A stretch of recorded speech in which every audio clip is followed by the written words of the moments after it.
Jared and Lindsay back at Halloween Horror Nights 29 at Universal Studios in Orlando, Florida, once again for another video. And this time what I want to do is highlight or showcase all of the Stay and Scream areas, what haunts you get to do, and kind of just like what's going on in these little areas before the event starts. So the first Stay and Scream area I want to show you is the Finnegan's or the Transformer area, depending on who you talk to in the park. And as you can see, this one's filling up pretty quick. It is going to be the busiest of the Stay and Scream areas for sure. This is kind of weird because this year they don't have it corralled off the same way they did last year. Last year you didn't have access to any of this New York street. The barricade started right here, about where the sidewalk is. There definitely wasn't as much room back there last year, or at least on the night we went and did Stay and Scream at Finnegan's area. Now, one of the other cool things about this particular Stay and Scream is you can kind of watch them start to get set up for Zombieland. This is kind of why I was talking earlier about how it was sort of weird where they had us corralled in this particular one, because I'm used to them wheeling props in and out. And you can see this time it's going to be kind of hard when people are in the way. This is going to be a very popular Stay and Scream in this area because it is the area you want to get to if you want to have first access to the Ghostbusters and the Stranger Things haunt.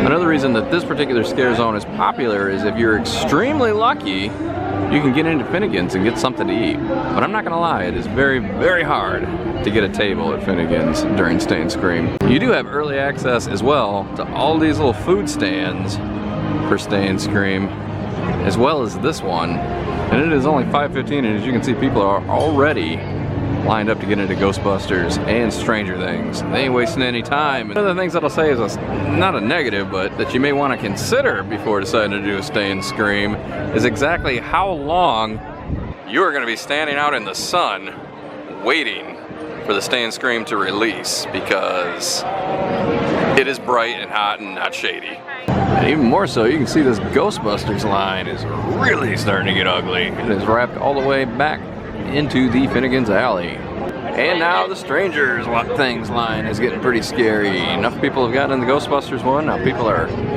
crowding Stranger Things. Much better idea of how crowded it is in here already. And this is just the lines for the haunts. It doesn't even show all the people that are over getting drinks from Finnegan's or just kind of hanging out waiting for the haunts to open. And we are released from the Stay and Scream, 5:36. So that should tell you we were able to get in here at 5, and we are now heading to the haunt. Another note, they do not release them at the same time apparently, because Stranger Things has not been cleared to go in yet. But Ghostbusters has! The other thing I'm going to do here is as soon as we stop in the queue line, I'm going to let you know exactly how long it took from the time we got in to the time we get into the haunt. Okay, so we just finished up Ghostbusters. We got into the haunt at exactly 6:25. So we'll release from the Stay and Scream at 5:35, into the haunt at 6:25. Now here is the other Stay and Scream area where you get early release over here in Springfield. So we're about to go in and let's check this one out tonight. So one of the cool things about the Springfield one is that you have a little bit more access to food, because you can get something at Large Lads, the Duff Brewery, or my favorite, Bumblebee Man's Taco Truck. It looks like you can also get into Moe's if you want to hang out in Moe's Tavern, maybe get a Krusty Burger. And there's a lot less people that wait in the Springfield Stay and Scream for sure. That's one of the advantages of this one. This is another one of the advantages of the Springfield Stay and Scream, Dufftoberfest. I think the biggest advantage of doing this Stay and Scream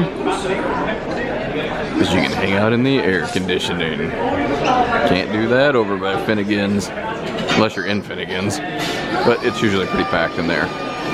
Actually, I take back what I say. Were you able to get into the arcade in the Finnegan's one? It seemed like you didn't used to be able to, but I think this year you could. And we are released. The other thing I should mention over here in the Springfield one is you actually have early access to 3 haunts that they released to. This year it's House of a Thousand Corpses, Depths of Fear, and Classic Monsters, which is the one that we're gonna do. The Finnegan / Transformer one, only Stranger Things and Ghostbusters. So Springfield, a little bit of an advantage.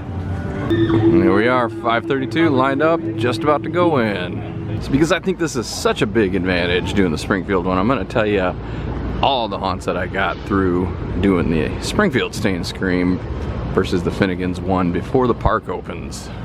So stay tuned. The disadvantage of going through Universal Monsters from Stay and Scream is you don't get to see the awesome projection they do on the building. You gotta be a little darker for that. It is 5:41, we're about to go in. As you can see, it's so early, they don't even have the queue line set up. To Universal Monsters at 5:50, and as you can see, this is an obstacle-free walk back to Depths of Fear, which is the next one that we're gonna knock out. I'm telling you, big advantage to Springfield. And I'm gonna tell you right now, Depths of Fear is one of the most popular haunts this year. For the first 2 nights, I've seen wait times get up to 110 minutes, easy. It's just an awesome haunt, highly detailed. So, you know, something to consider. You could get it knocked out right away. And here we go. I can't wait. In at 6, out at 6:04. So like I said, whoo, yeah, it looks like I'm about to get wet. I'm gonna pause this for just a second. Nightingale still isn't open yet, but you get to take a look at this awesome facade. Best facade this year. But what I was gonna say earlier is just, each one of these haunts is really only a 3 to 5 minute walkthrough to begin with. But it looks like we're gonna get all 3 of these ones done before the park is even open to anybody else. House of 1,000 Corpses, 6:11. I will say, another disadvantage of doing Stay and Scream though, is you're going through these haunts in the daylight. It can ruin the effect a little bit. You can tell it is light outside in some of these haunts, especially these ones back here. I do want to give a thanks to Universal for actually building an awesome facade back here, because I did not like the Blumhouse facades the last couple of years. So thank you for that. There you go, House of 1,000 Corpses done, 6:18. So we did 3 haunts before the event is even open for the night. So if that gives you an idea of some of the advantages and a couple of disadvantages of Stay and Scream, but mostly advantages. So thanks for watching.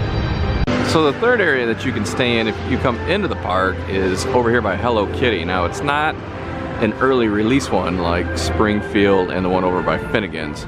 I think this one's pretty much, you come, you scan your ticket, they let you in, and then instead of like waiting right outside the park, you wait in here, and this one releases at 6:30. At least that's what I was told, that this one does not have any early access to any haunts. Now whether that changes, you know, later in the year, I'm not sure. I've never actually done the Hello Kitty one.